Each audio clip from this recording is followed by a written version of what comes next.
সুপ্রিয় দর্শক, সর্বশেষ আপডেট বাংলা নিউজে আপনাদের স্বাগতম। শুরুতেই সংবাদ শিরোনাম, এরপর থাকছে বিস্তারিত।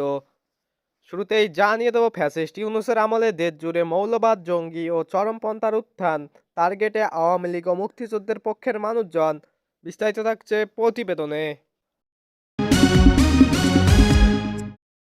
আরও জানিয়ে দেব, আনিস আলমগীরের গ্রেপ্তার, রিমান্ডের ঘটনায় ঢাকার রিপোর্টার্স ইউনিটের উদ্বেগ। বিস্তারিত থাকছে প্রতিবেদনে।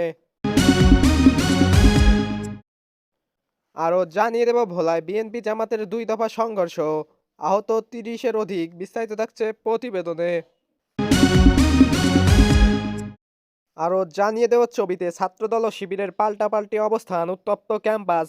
বিস্তারিত থাকছে প্রতিবেদনে। আরও জানিয়ে দেব, হাদিকে হত্যা চেষ্টায় শুটার ফয়সালের সহযোগী কবির গ্রেপ্তার। বিস্তারিত থাকছে প্রতিবেদনে।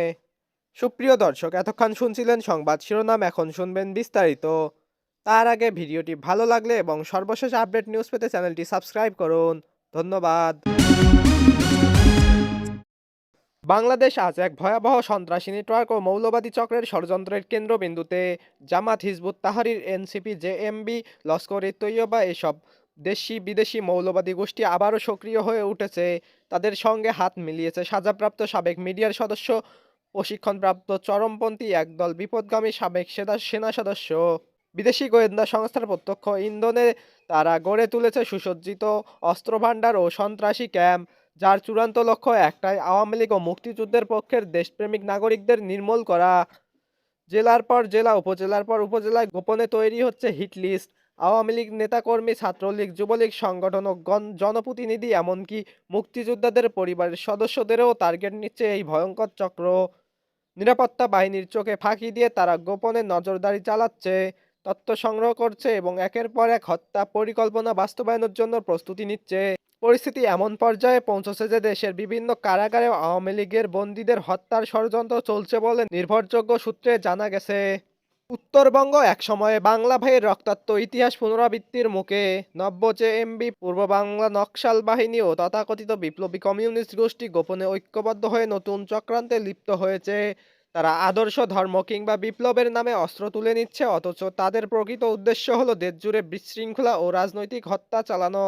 মানুষ এখন আতঙ্কে, নিরাপত্তাহীনতায় একমাত্র আস্থা রাখছে দেশের জাতীয় প্রতিষ্ঠান সেনাবাহিনীর প্রতি। এই দুঃসময়ে সেনাবাহিনী পারে রাষ্ট্রকে স্থিতিশীল রাখতে, দেশকে রক্ষা করতে এবং মৌলবাদী জঙ্গি চক্রের কবল থেকে এই মুহূর্তে প্রয়োজনীয় জাতীয় ঐক্য, সতর্কতা এবং প্রতিরোধ। সাধারণ মানুষকে সচেতন হতে হবে। সন্দেহজনক কোনো প্রতিনিধি দেখলেই নিকটস্থ প্রশাসন ও নিরাপত্তা বাহিনীর সহায়তা নিতে হবে।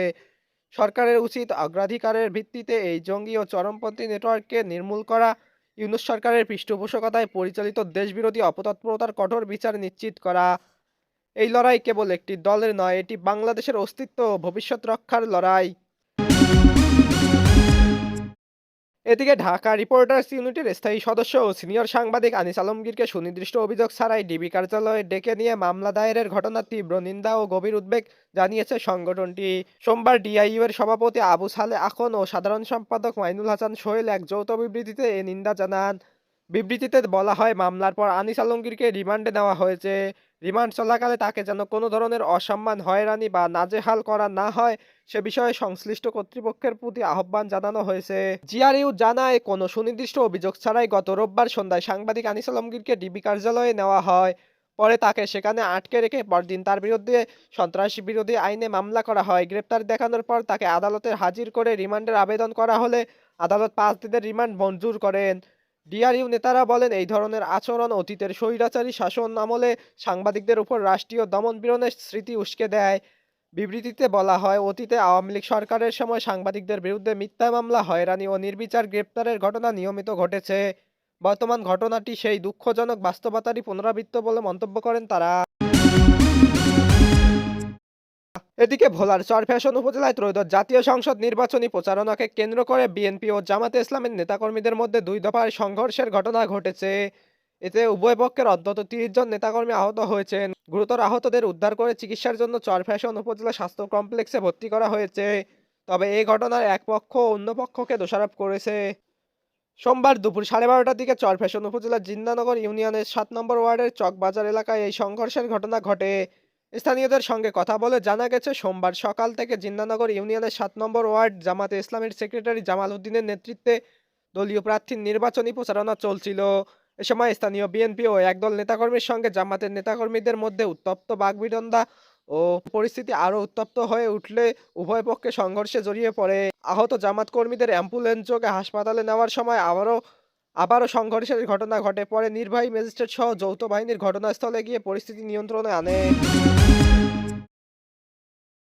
এদিকে ইনকিলাব মঞ্চের মুখপাত্র শরীফ ওসমান হাদিকে গুলি করে হত্যা চেষ্টার মামলায় মূল অভিযুক্ত শুটার ফয়সালের ঘনিষ্ঠ সহযোগী কবিরকে গ্রেপ্তার করেছে র্যাব।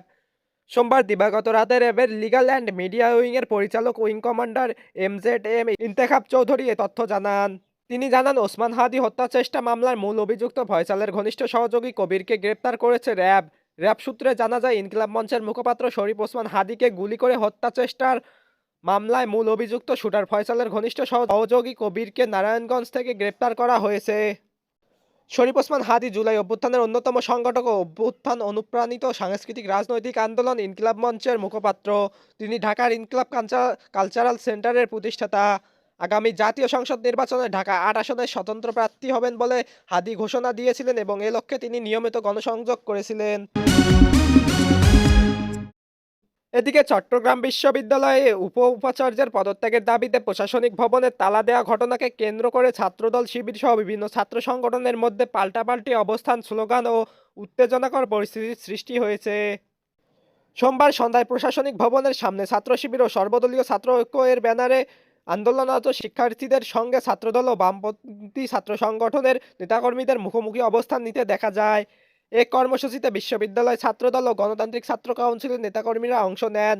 সন্ধ্যায় প্রশাসনিক ভবনের তালা খুলে দেওয়ার জন্য চাকসু নেতৃবৃন্দ ঘটনাস্থলে গেলে আন্দোলনরত শিক্ষার্থীরা বাধা দেন। এ সময় চাকসু নেতাদের উদ্দেশ্যে পাকিস্তানের দালাল এবং অশ্লীল ভাষায় গালি দেওয়া হলে তারা ঘটনাস্থল ত্যাগ করেন।